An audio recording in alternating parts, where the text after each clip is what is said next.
Hey everyone, welcome back to my channel. My name's Jackie and this is Jacqueismaking, a place where I talk all about the knit garments, accessories, and sometimes quilts that I'm making. And today I have for you a normal podcast episode where I'm going to be showcasing two of my latest finished objects. Then I'm going to go into a current knit WIP that is on the needles. And then lastly, I actually have a quilting project to show you that I'm pretty excited about. Since most of you guys are probably makers like me, I'm excited to introduce you to today's sponsor, Craftsy. Craftsy is an amazing online community with over 2,000 classes, ranging from art to crochet, knitting, quilting, honestly, anything that you would be interested in that would be crafting related. For me, this past week, I've been watching a class all about designing your own craft room, and I've been learning so many ideas on how to curate your space in a way that's functional but also beautiful and will work perfectly for me. Craftsy has some fantastic classes that are super inspiring and really easy to follow. I love how simple it is to go in between the modules and select exactly what you're trying to learn. They have some expert instructors on there who make it really easy to just follow each step, to pause, rewind, slow down, and really learn at your own pace. They're also constantly adding new classes, so it's a really fun and interactive platform. For you all, they have a special offer. The first 1,000 people to use the link in my description box will get a full year of premium membership to Craftsy for only $1.49. It's honestly a very good deal, and I think you're gonna love it, so be sure to check it out. All right, I'm excited to start today's podcast episode because if you can't tell, I am wearing my latest finished object, and this is something that has been on the needles for over 2 months, so it just feels so excited to finally have it done. I thought it would be helpful if I talk about this in increments, so first I'm going to talk a little bit about the yarn, then the pattern, then my knitting experience, and then lastly my overall thoughts on the entire project. So first, in terms of the yarn, what I used was a 100% Shanico wool by Fiber MacGyver. Fiber MacGyver is a hand dyer. She is based out of Minnesota, and she sent me this yarn to try, and I'm so happy that she did. If you're active in the knitting community, you might be familiar with this Shanico wool that everybody has been talking about, and I think for good reason. It's a non-superwash wool, and it is so soft. It's almost unbelievable how nice and soft it is, how great of stitch definition it has, while also still being woolly and having like a grippy texture. For instance, it's really easy to spit splice and have those like qualities of a 100% wool, but still being just so soft, and it's honestly kind of hard to describe and hard to imagine because it really acts a little bit more like a superwash, but it is a non-superwash, so it's kind of just magic, really. But I loved working with this because of the stitch definition in this project.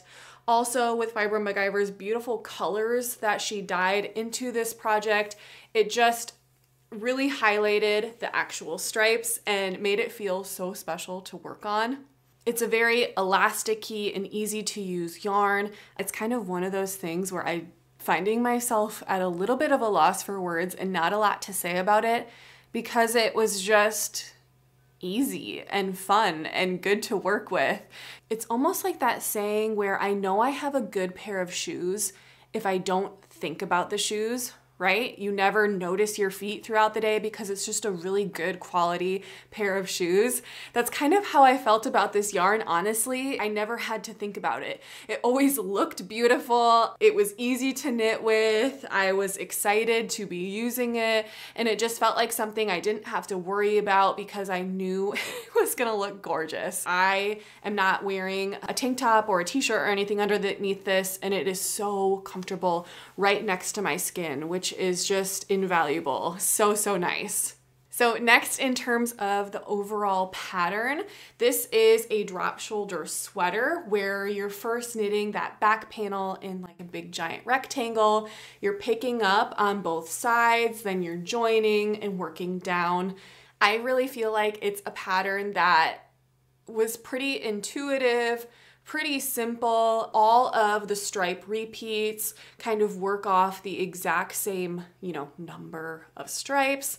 And then there are some other different parts that made it just super easy, where I wasn't opening the file on my phone a lot because I just knew what was gonna happen. Like, so for instance, on the sleeves, every single stripe, you're decreasing the first round of the stripe. So once you read that, you do the entire sleeve just knowing what's coming next until you get to the ribbing. You know your ribbing is what it is, and so you just do it. You know, it just was one of those patterns where there's not a lot of thinking involved. You just kind of read it, it makes sense, and you can really go. I will say there is one change I made in the pattern, and that is that I did a 2x2 rib instead of the normal twisted rib. And that is really just for aesthetic reasons. I was looking at a bunch of the different project pages, and I just found I preferred the look of the 2x2 rib over the twisted. So that was really just a personal preference. I will say it had, now like getting a little bit more into the knitting experience, the ribbing is long. So there was a couple times like I was knitting with my friends and I was saying the mantra out loud, I'm having fun, I'm having fun, I'm having fun, because the ribbing just, it really took a long time. I did 4 inches of ribbing on both sleeves and on the body, and it just felt really long. I think I was at that point of time where I was ready to be done, so it probably just felt longer to me. I had started this pattern at the same time that I had started a bunch of other WIPs as well, so it took me longer because of that. And I think that once it became like my main WIP, I was just ready to be done with it because it had felt like it had been on the needles for so long, even though, you know, it wasn't on that. Like, the actual knitting time wasn't that dramatic. It just felt like that to me. The other fun thing with this pattern is the color selection. It is so fun to pick out and really curate this to your own colors. And if you have some time to scroll through Ravelry and look at the project pages, look at the hashtag on Instagram and see all of the color choices people have made. It's a very stark and like fun to look at pattern as well. I think because the color blocking and stripes are so big and vivid, so it really seems like a high contrasted and like beautiful piece to look at. Another special piece about this sweater is she recommends doing just like a little bit of a different color on the collar, on the sleeves, and some people do on the body as well. I chose not to just because I didn't want your eye to go to that. I wanted your eye to either come to this collar or to my sleeves, and I felt like keeping the sleeves at this navy really let this bright turquoise teal color shine, and then bringing the turquoise up here kind of brought your eye to the front of the sweater and just moved your eye around well with it being here as well. So it's kind of the reasoning behind my color selections. All of the colors within this are very autumny, and it just makes it really fun and a fun memory that I completed this during the Fall Feels Knit Along, and I just feel like I'm always gonna look at it and kind of commemorate that time. I will say this pattern definitely has a good amount of positive ease. So you'll see it in pictures of me wearing it, and even just now you can see how much ease I have. I think I probably have the true like 8 to 10 inches that is written into the pattern, and I love that aspect. It feels very like sweatshirt-y, oversized sort of vibe to me, and I feel like it's something I'm gonna reach for even more just because in the cold months I like being in that like cozy state and wearing my garments like this. I know everybody has different preferences. My husband saw this on me and he was like, why do you always make everything with so much positive ease? He was very proud of himself for remembering the term positive ease. But he was just like, you don't always need to make everything so oversized, you know? And I was trying to tell him, it's not that I don't know how to tailor something to me. He was like, you're the one knitting, you could make it more tight fitting, and it, you know, you can't explain fashion to everyone. And he didn't understand that that's the look I'm going for. I want that oversized look. And yeah, he's not really a fashion guy. He didn't understand. But for me, I love that look. To me, I think it's always stylish, and you can still always dress up or dress down a oversized sweater. So I like it, and I love that aspect to this. That's kind of my overall thoughts on this sweater. If you can't tell, I'm very pleased with the yarn. The yarn is a 10 out of 10. The pattern, I would say also great because it fits me really well. It was super easy to follow. I did really appreciate, she recommends how to get a jogless stripe, and her recommendation for doing so is to pick up the stitch underneath. As you can see, because of the way you're doing decreases, you're kind of getting a little bit of a jagged edge, and you can see, yeah, it looks a little bit better on this side, I feel like, where you can just see it. It's still jogging a little bit for me in that method, so I may try a different sort of method for jogless stripes next time. But yeah, I still am very pleased with the way it looks. I mean, this is underneath your arm. That's on the side that you're never really gonna see, so it doesn't bother me at all. The pattern was just super easy to follow. Honestly, this was fun to knit because you're excited to see every single color change. Once you finally get to use like the 4th and the 5th color, you're so excited to see how they're all playing together. And I think my absolute favorite part about this pattern was just joining in on the fun, because so many different people on Instagram, YouTube, just in real life have made this pattern.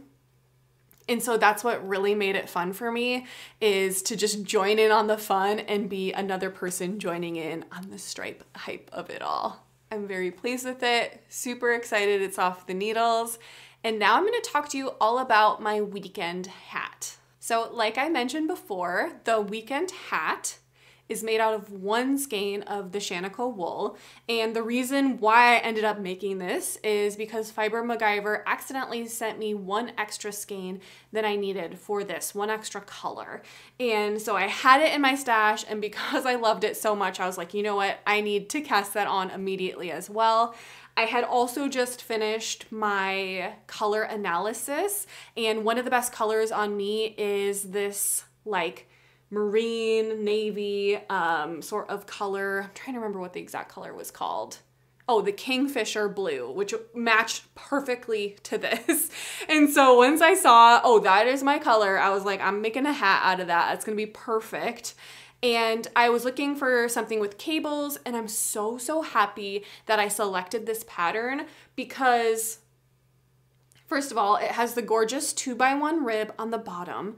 And then it is cabled, but you only take out your cable needle for 5 rows on the entire pattern. So it's super just like mindless. The other rows I memorized almost instantly. So it just felt like something that was fun to knit on and wasn't like something that was a lot of work, but it looks like you really put in the work, and it looks so beautiful. I would love to make this again. I feel like the second I cast this off, I was ready to go into my yarn stash and try to find something to match this pattern again, because it was just so fun, and it was very quick too. So I really felt like it would be such a beautiful gift knit because it looks a little bit more intricate than just like a normal stockinette pattern. And yeah, just maybe like looks a little bit more special. So I'll put this on for you guys. So my one note with this is, I would say in general, I prefer to wear my hats with a little bit more of like a crown feature, like just sitting up a little bit more like that. And because of how much I have here on the brim and how little I have up here, if I'm wearing it in this regard, how I really like it, my ears are a little bit out. So that's the only thing with this is if I do make one again, I'm gonna do my ribbing just a little bit longer, maybe like a 1/2 inch. And then same with up here. I don't know if I would necessarily need to do another cable repeat, but I would maybe just do a few more rows in between decreases, just so I have a little bit more of height up here and getting that look and style that I really like. So if I want to wear it like this, I can. I also, you know, I can always bring this brim down if I really wanted it to cover my ears and have that style. But I can also have the option to just fully bring it down where it's more fitted on my head, and that way it is fully covering my ears. So I think it's just designed a little bit more to fully sit a little bit more snug to the head, whereas I wish it was sitting a little bit higher. But even still, I love wearing this. I will be wearing this all season. I'm already thinking about, I really want to make a pair of fingerless gloves, mostly because my hands get so cold in the office. And also while I'm at home, even if I'm just working from home, my hands are getting so cold. So I really want to make a pair of fingerless gloves that kind of match this hat to wear together. I'm on the lookout. I did see Road to China, the Fiber Co. has a color that matches this pretty nicely. So I'm thinking about that. I'm not sure how well Road to China would hold up in a pair of fingerless gloves.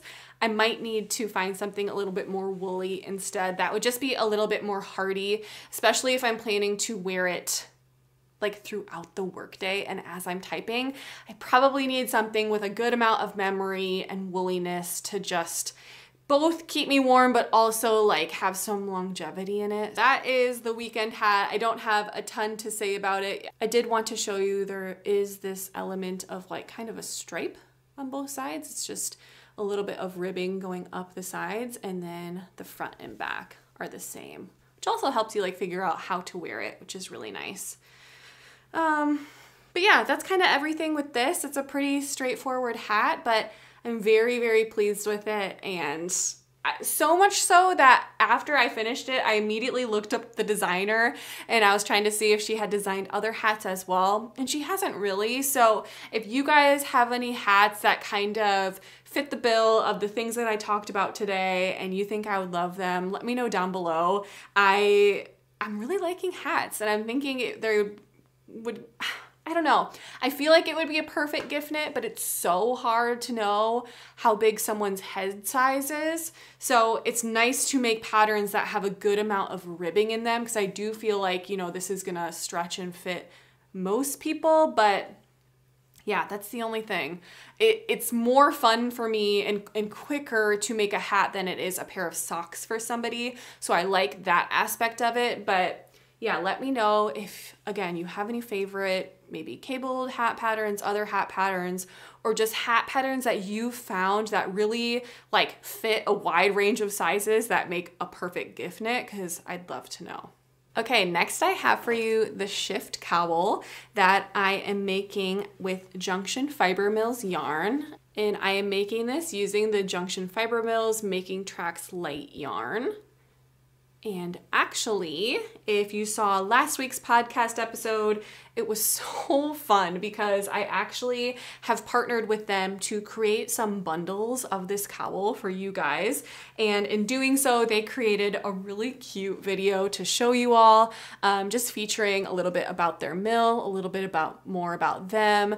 And it's fun to see them together. They're such a dynamic duo. So if you missed that, be sure to go check it out.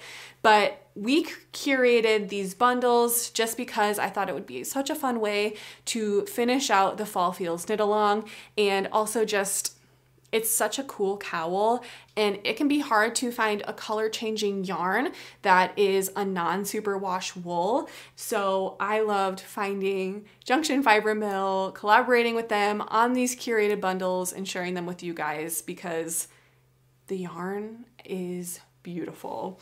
And I've been loving working with it so far because it's so like bouncy squishy, and also has a lot of elasticity, and I can just tell it's something that's gonna keep me warm and has that like woolliness to it, which I love. So you can see how much I've got done here. quite a bit, I would say. This pattern works, as you saw, I'm using 3 colors, and it works very interestingly where right off the bat you're using all 3 colors. So you can see right now my background is that orange, and I'm feeding in the green and the yellow through mosaic knitting. And then after this, I'm going to move on to having a green background, which then feeds in the orange and the yellow. And then lastly, I'll finish with yellow and I'll feed in the green and the orange. So each one kind of takes its turn being the background color. And I'm actually almost done. I just started on my last motif for the orange background, and I'll be moving into the green. But yeah, if you've never done mosaic knitting before, this is a pattern I highly recommend because it's pretty intuitive, and it also is just, it's kind of fun. And it works up really, really fast, even though it is a sport weight. I've felt like this has just kind of been breezing by. I've had this being like a background WIP, and I think now it's going to be probably my most concentrated on WIP, and I just imagine this flying by. Also, because it's in these gorgeous fall colors, I also really love how these colors are working up because it's almost like rainbowy in that aspect where when something has a lot of colors, it almost makes it more of like a neutral accessory, if you know what I'm saying. The more color something has, the more it goes with a lot of different pieces. So I'm excited that this is really gonna be a ton of colors that I can pair with just a lot of different neutral tops that I have. And that's really one of the reasons why I wanted to make this, is because I kept seeing people wearing this cowl like with a t-shirt, with a long sleeve shirt, and it just looking like just such a fun piece to brighten up your wardrobe and kind of show off, hey, I'm a knitter. Like, I'm not wearing a sweater, but just so you know, I'm a knitter and I'm cool. Like, it's very much a cool girl type of piece to wear this bandana like cowl. So I'm very excited for that, and I'm excited to show you guys as I keep progressing because it's going pretty fast and I cannot wait to wear it. I can't wait. That is my shift cowl, and like I mentioned, I do think this is gonna be probably my #1 WIP right now, my #1 accessory knit at least. And then I still have on the needles my Cardi Cocoon, which I cannot wait to pick up again. I feel like tonight I'm finally gonna hold it again and start working on it again because that's my only sweater that's currently on the needles. And then I also have those Selbu socks, those colorwork Nordic socks. And so those are kind of my 3 WIPs right now. And next podcast, I'll show you some progress on those 2. I have not been working on them just because I've been focusing on finishing this and that hat. So now they're gonna get back into rotation, and I'm excited to see what those end up looking like as well. With that too, I think that's kind of gonna wrap up the end of my fall knitting, if you will. And then I'm really gonna start thinking about what are my winter knitting plans. And I have so many thoughts swirling in my head, so many yarn ideas. Yeah, if you guys have anything that you're really eyeing that you think I would love, please put it down in the comments below. I'd love to hear your thoughts, what you think is kind of trending or gonna be fun to knit on this winter, because I would say my queue is definitely not locked in yet. All I know is I really would love to do maybe a colorwork sweater. I'm thinking about how much I'd like to knit with Lopi again. Perhaps knitting with an unspun yarn is also in my ideas. And then maybe some sort of turtleneck as well. Just things that I've been like inspired by lately. And then also maybe another shawl. I'm just thinking I would love to be cozied up in another shawl as we go through winter. Earlier this year, I made one that's in a lot of bright colors, so I'm thinking I might like a little bit more like a moody-er color shawl, maybe in some of like my navies or blue, like those darker blues and greens, I'm thinking would look really, really nice. So yeah, that's kind of a sneak peek into my winter knitting plans that I'm thinking up, and of course I'll have a video featuring that as well. I will say one other note too. I'm going to talk to you guys about a quilting project, but I know not everyone is into the sewing things. So lastly, knitting wise, I will say too, I am thinking maybe either next week or the week after, I'm going to be doing a video all about a warm and woolly gift guide, either for you to send to others to buy gifts for you, or for you to have some ideas of gifts to buy for your knitting or wool loving friends. So I'm thinking of things that are made out of wool, like slippers, blankets, you know, my wool bag that I love, like stuff like that, or even what is your favorite wool yarn? Like, I'm just really wanting to curate and make a fun video all about all of our woolly favorites as a gift guide. I thought that would be fun and unique. So if you guys have any ideas for that for me as well, I'd love to hear them down below, but look forward to that.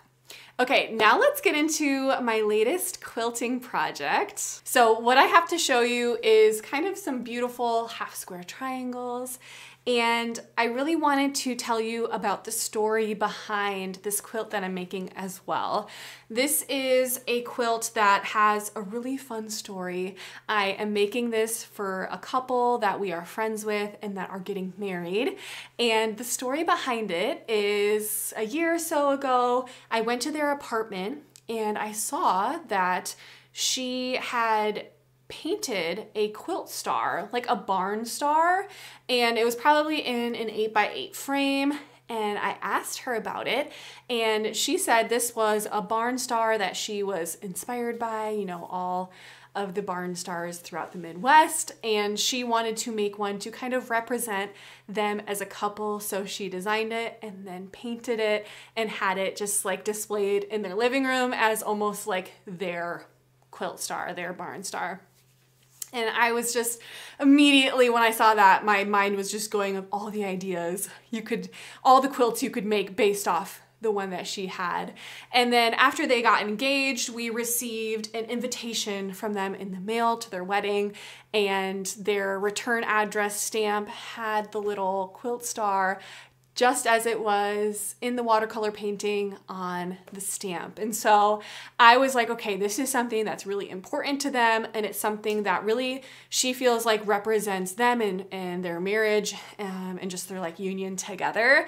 So she came into Madison earlier this summer and I proposed the idea to her, and immediately she was so excited, loved it. So I came up with a few ideas. I knew I wanted to use Art Gallery fabrics because they have the best colors in their solids line.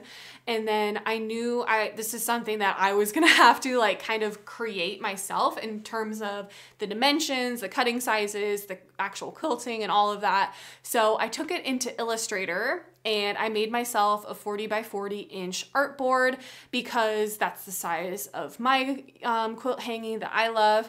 And then I put on it an inch grid with 1/4 inch lines as well, because I knew, you know, when I'm quilting, I'm using a 1/4 inch seam allowance.